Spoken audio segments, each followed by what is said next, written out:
ඉතින් ඔයාලට අද වීඩියෝ එකකින් ඔයාලට බලා ගන්න පුළුවන් මගේ සාමාන්‍ය දවසක් ගත කරන්නේ කොහොමද කියලා. ඉතින් උදේම කරන්නේ මං ගිහිල්ලා බින්ටි කරගන්නවා. හැමදාම නෙමෙයි සතියකට එක දවසක්.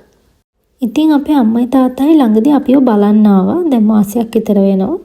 එයාලා තමයි මේ ගාඩන් බෙඩ් එක හැදුවේ. ඉතින් මම මුලින්ම ගියා ලෙටර්ස් චෙක් කරන්න. ඉතින් මම දැක්කා එතන ස්පෙෂල් ලෙටර් එකක් තියෙනවා. බැලුවාම අපේ අම්මා මට ඉයරින්ග්ස් වගේක් එවලා තියෙනවා ලංකාවේ ඉඳන්. එයා හරි ආසයි. ඉතින් මට මොනා හරි ඉවන්න මේ වගේ පොඩි නෝට් එකකුත් එක්ක. ඉතින් ඊළඟට මම බ්‍රෙක්ෆාස්ට් හදාගන්න යන්නේ. මුලින්ම මම කරන්නේ කොෆි එකක් හදාගන්න එක. කන්න කලින් ඉතින් මට හැමදාම හිතෙන්නේ කොෆි එකක් බිව්වොත් හොඳයි කියලා. ඉතින් මම මුලින්ම කරන්නේ කොෆි එකක් හදාගන්න එක.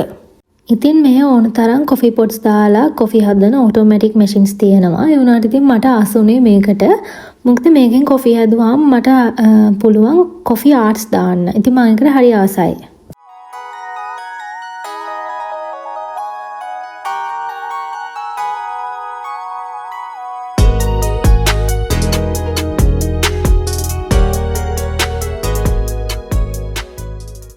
ඉතින් මං හරි ආසයි කොෆි ආර්ට් වලට. මං ඉතින් තාම පුරුදු වෙන ගමන් ඉන්නේ. සමහර වෙලාවට මට උදේට ලොකු හෙවි බ්‍රෙක්ෆාස්ට් එකක් ගන්න හිතෙන්නේ නැහැ. ඒ වගේ වෙලාවට ඉතින් මං ග්‍රැනෝලා හරි කෝන් ෆ්ලේක්ස් ඕට්ස් වගේ මොන හරි දෙයක් කනවා. එහෙම නැත්නම් ඉතින් සෑන්ඩ්විචස් වගේ දෙයක් හදා ගන්නවා. මට ඉතින් ඒක ලේසි.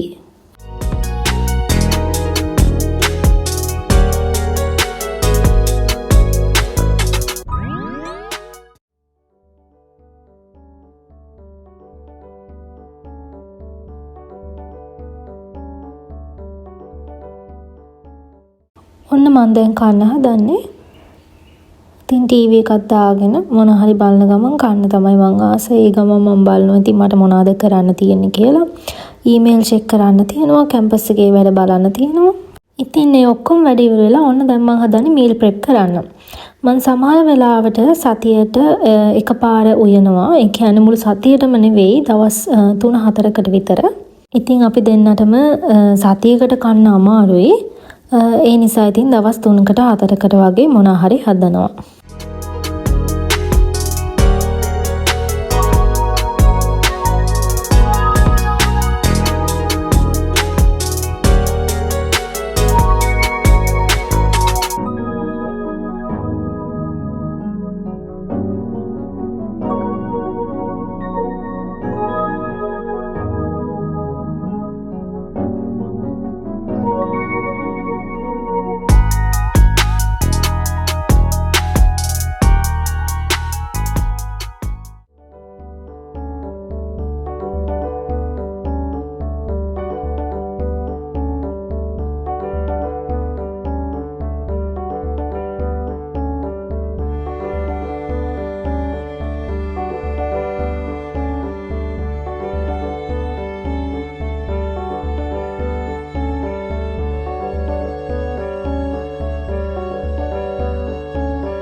ඉතින් සමහර අය නම් මෙහෙම එකපාර කෑම හදලා කන්න කැමති නැහැ. ගොඩක් අය හැමදාම හදනවා එදිනෙදා යාළුවට කැමති දේවල්.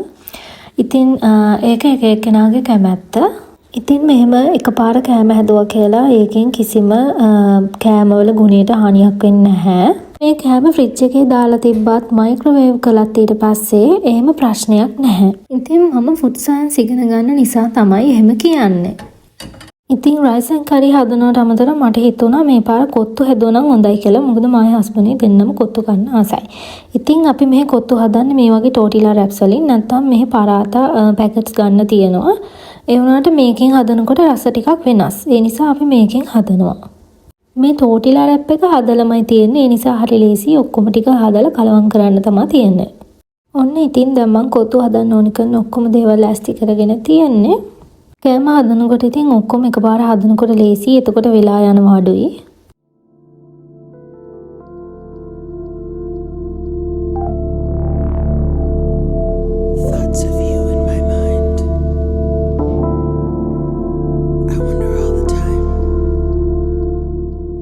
ඉතින් මම කරිස් කීපයකුයි රයිස් එතකොට කොත්තු වගේ දේවල් කීපයක් හදනවා. එතකොට ඒක වෙනසකට හොඳයි.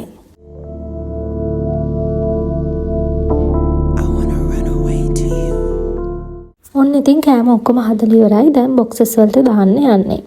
මම ඉතින් මේ වගේ ග්ලාස් කන්ටේනර්ස් තමයි යූස් කරන්නේ. මොකද ප්ලාස්ටික් කන්ටේනර්ස් හොඳ නැති නිසා. ඉතින් මේවා දවස් 2-3ක් වගේ තියාගන්නවානේ. එතකොට මයික්‍රෝවේව් කරනකොට එහෙම ග්ලාස් කන්ටේනර්ස් තමයි මයික්‍රෝවේව් කරන්න හොඳ. ප්ලාස්ටික් කන්ටේනර්ස් මයික්‍රෝවේව් කරන එක එච්චර හොඳ නැහැ. අනිත් එක ඒවා ගොඩක් වෙලාවට රියුසබල් නැහැ. ඉතින් ඔයාලා හිතනවත් දන්නේ මොකද මේ ලොකු බොක්සස් උයි පොඩි බොක්සස් උයි තියෙන්නේ කියලා. ඉතින් ලොකු බොක්ස් ටික හස්බන්ඩ්ට මම පොඩි ඒවලා කන්නේ මොකද මම ගොඩක් කන්නේ නැති නිසා.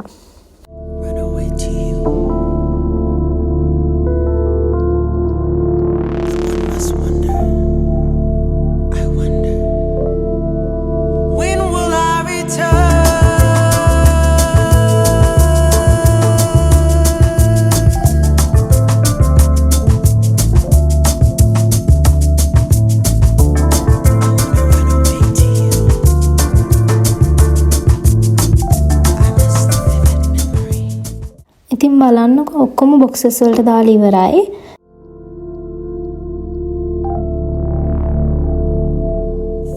දැන් ඉතින් කිචන් එක අස් කරන්න තියෙන්නේ. කෑම ඉවුවා වගේම තමයි කිචන් එකත් අස් කරන්න ඕනේ. ඒ වැඩේ ඉවලෙම කරලා ඉවරයක් කළාම ලේසියි.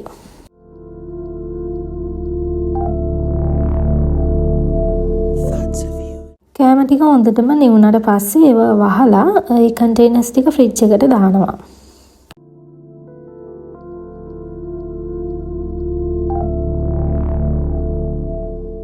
ඉතින් මේ විදිහට හදාගන්න කෑම හරියට හැදුවොත් සාමාන්‍යයෙන් දවස් 3-4ක් නෙමෙයි සතියක් වුණා තියාගන්න පුළුවන් කන්ටැමිනේට් වෙන්නේ නැතුව.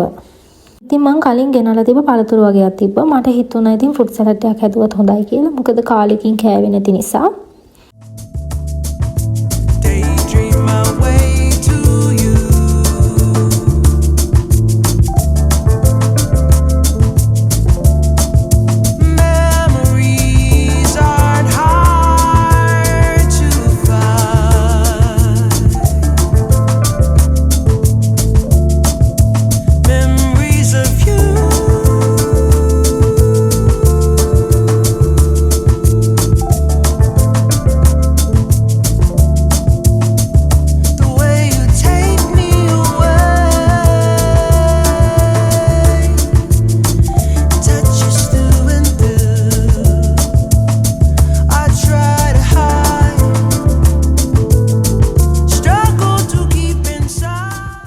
ඉතින් ඔහොම තමයි මගේ අද දවස ගත වුණේ. එහෙනම් ඉතින් අලුත් වීඩියෝ එකක් අරන් එන්නම්. එතකන් ඔයාලට සුබ දවසක්.